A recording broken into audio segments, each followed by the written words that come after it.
Welcome, everyone. Ready to dive into the world of Elon Musk. We all see the headlines, but today we're going deeper. What makes this guy tick?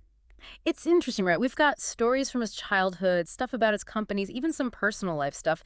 And the thing is, they often paint different pictures of him. Ambitious, yeah, but also seems like he's got his own struggles. Okay, so let's start at the beginning. Childhood? Heard it wasn't easy.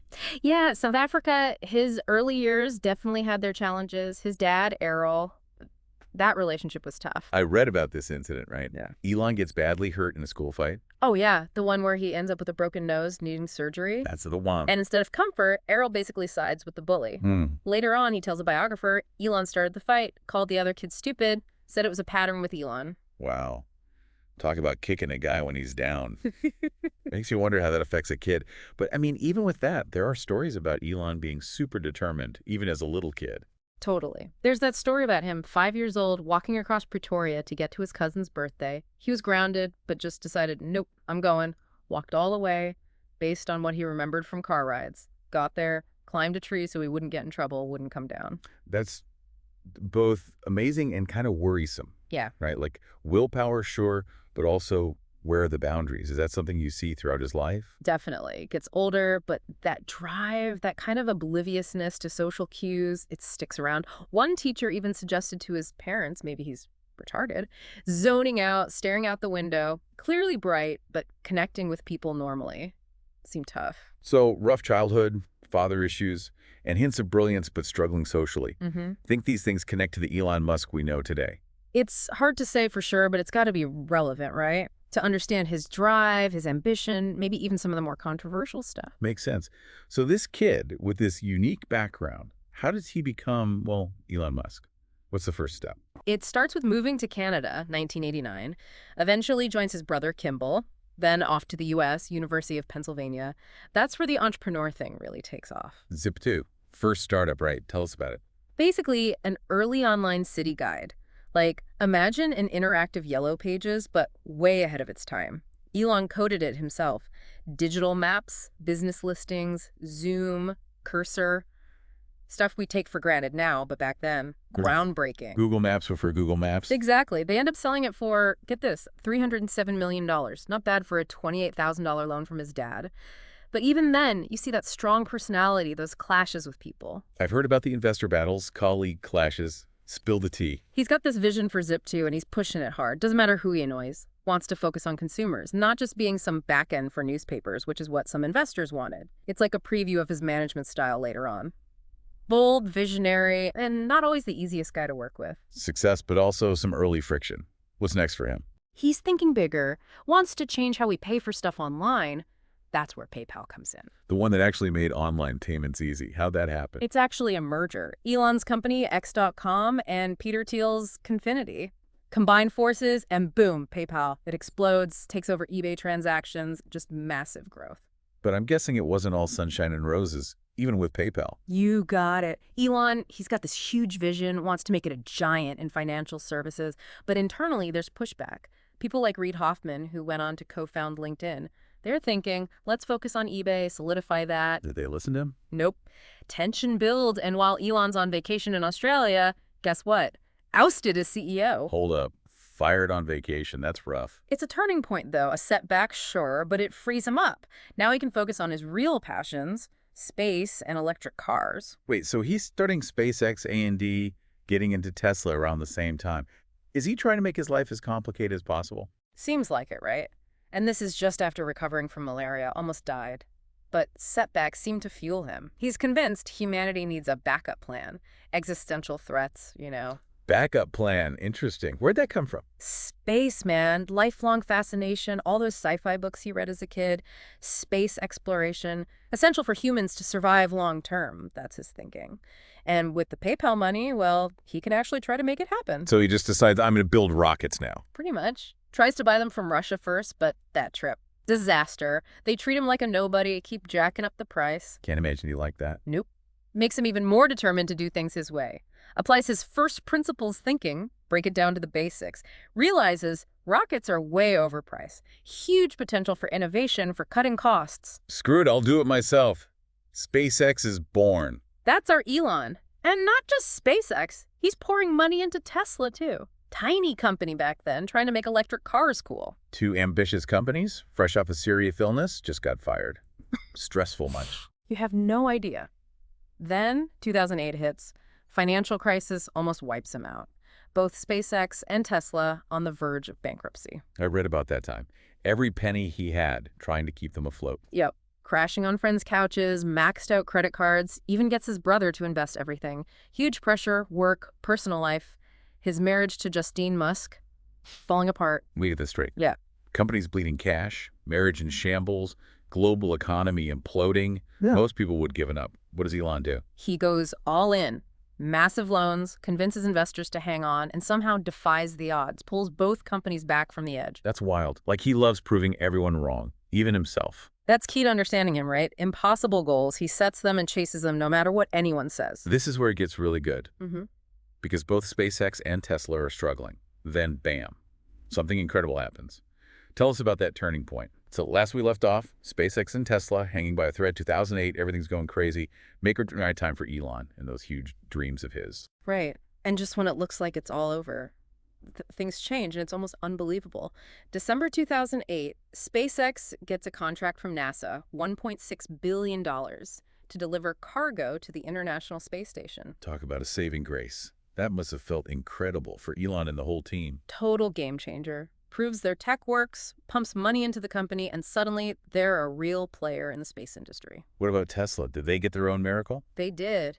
Just a few days after that SpaceX deal, Christmas Eve no less, Tesla gets a loan, $465 million from the Department of Energy. Talk about a holiday gift, right? Wow. It's like something stepped in and said, nope, these companies are staying. But even beyond luck, it shows Elon's got this ability to make people believe, even when it seems impossible. Absolutely. Investors, government, his own employees. He convinces them it's worth fighting for, even when things looked bleak. That unwavering belief, that ability to rally people around him, that's huge for his success. Okay, so SpaceX is launching for NASA. Tesla's got some breathing room. Elon's back on track. But can't forget his personal life. Things weren't exactly peaceful there either, right? Nope, still a roller coaster. His marriage to Justine Musk, super strain, huge fights, disagreements about raising the kids, and ultimately a very public, very messy divorce. And then there's Tallulah Riley, the actress. That marriage was interesting, to say the least. Yeah, they get married, divorced, married again, then divorced again. Clearly there was a connection there. But in the end, it couldn't handle the pressure, the craziness of their lives. Think this pattern, intense but short relationships, does that say something about Elon? Tough to say for sure, but it's possible. He's known for intensity, drive, needing to be in control. That works for building companies, but maybe not so much for relationships. Makes sense. So we've got SpaceX and Tesla beating the odds. Elon's personal life is making headlines, and he's becoming super famous. This is where Elon Musk, the global figure, really emerges, right? Not just the entrepreneur, but the celebrity, the meme, the whole Twitter personality. Exactly. And with that fame comes scrutiny. One incident really shows this, the Thai cave rescue, 2018. Remember that? Yeah, he built a mini submarine trying to help rescue those boys trapped in the cave. Right, remarkable engineering done in just a few days. But it also shows a side of Elon we're going to see more of. Impulsive, reactive, and loves a good Twitter fight. Oh yeah, the whole thing with the British diver, Vernon Unsworth, he said the mini-sub was a PR stunt. And Elon, well, he tweets that Unsworth is a pedo guy, later apologizes, deletes it, but the damage is done. Shows how his impulsiveness, his online stuff, can have real consequences. It's like these two sides of him clashing, the brilliant engineer who wants to help and the guy who can't resist picking a fight. Totally. And it keeps happening. One hand, he's pushing boundaries with SpaceX, Tesla, making electric cars cool, landing rockets. Other hand, Twitter feuds, questionable statements, accusations of acting erratically. It's like he can't help himself. But man, it's got to be tough. Always in the spotlight. Every tweet analyzed. Tons of pressure. And it's around this time we see more about his mental health struggles. He's talked about battling depression, intense stress, burnout. We don't hear about that side of him much. It's a good reminder. Behind all the fame and fortune, he's still a person, still has vulnerabilities. For sure. Success doesn't make you immune to being human. So cave rescue drama, public scrutiny, mental health stuff. What's next for Elon? This is where his journey gets even wilder. 2016, he starts Neuralink, a company focused on brain-computer interfaces. Hold on, Neuralink. That's some straight-up sci-fi. What are they trying to do? At first, it was about helping paralyzed people regain control, with implanted chips. But Elon's thinking bigger. He sees Neuralink as a way to merge our minds with AI. Wait, merging with AI. Is he trying to become a cyborg or something? He's not exactly denying it. He thinks AI is a threat to humanity, a big one, and the way to deal with it is to, well, become AI ourselves in a way. Okay, now my head's spinning. His ambitions just keep getting bigger, crazier. That's Elon for you. He doesn't think small. Moonshots, breakthroughs, things that could change history. That's his game. And speaking of moonshots, SpaceX. They were making some serious progress during this time. Oh, yeah, they were on fire. Launching rockets constantly, landing those boosters on drone ships, building the Falcon Heavy, most powerful rocket at the time. And still worked on that Mars colonization goal. Absolutely. Elon said it over and over. Becoming multi-planetary is key for humanity to survive. It's like he's playing cosmic chess, thinking thousands of years ahead. Okay, so Neuralink, merging with AI, SpaceX, going to Mars. What about Tesla? Where are they at? Tesla's got its own ups and downs. Production issues with the Model 3, Elon's pushing everyone hard, and his online antics are getting wilder. The funding secure tweet, right? Got him in trouble with the SEC. Total chaos. But even with that, Tesla's hitting milestones. Model 3 production ramps up, more superchargers, self-driving tech is being developed. And who could forget the Cybertruck reveal? Yeah. Bulletproof windows that didn't quite go as planned? Classic Elon. Even when he messes up, it goes viral.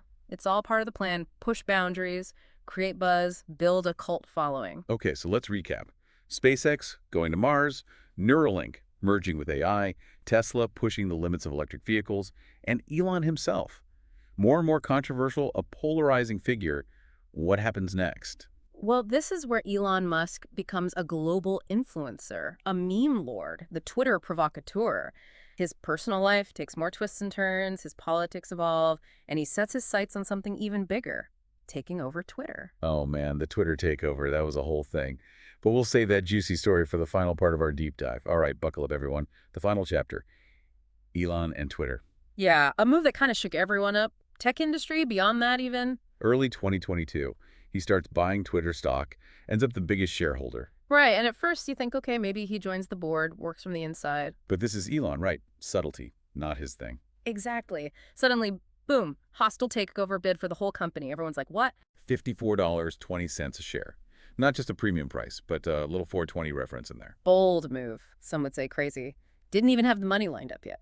But he was sure Twitter was killing free speech, needed a total reboot. And the whole world is watching this unfold. Back and forth of the board, threats to walk away, then suddenly he's back in. It was wild, totally unpredictable, and playing out, of course, on Twitter itself. He even starts beefing with Parag Agrawal, the CEO then, about how many bots are on the platform. High stakes, man. Huge implications for online conversation. What even is free speech these days? And after months of lawyers, uncertainty, October 2022, Elon's in charge. And he starts making changes. Fast. Top execs gone, including Agrawal. Free speech absolutism, that's the goal. Layoffs, the whole Twitter blue thing rolls out messily, and Elon himself tweeting up a storm, controversial stuff. It was intense.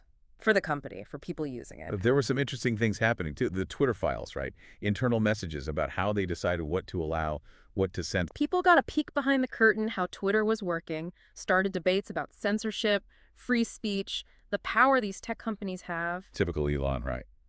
Shake things up, challenge assumptions. All this is going on. And meanwhile, his other companies are still making news. SpaceX, full steam ahead with Starship. Test flights, getting closer to that Mars mission. And Tesla, even with production hiccups, Elon's attention split. Still the big name in electric cars. New models, global expansion. How does he do it all? Like he's got a superpower for multitasking. Or maybe he just never sleeps, right? 80-hour work weeks, micromanaging everything. That's his style. Remember that story? Sleeping on the factory floor at Tesla? Model 3 production? Crazy times. Part of the myth, right. Tireless genius, pushing himself, pushing everyone to the limit. But even Elon's got to have limits. There's got to be a breaking point somewhere.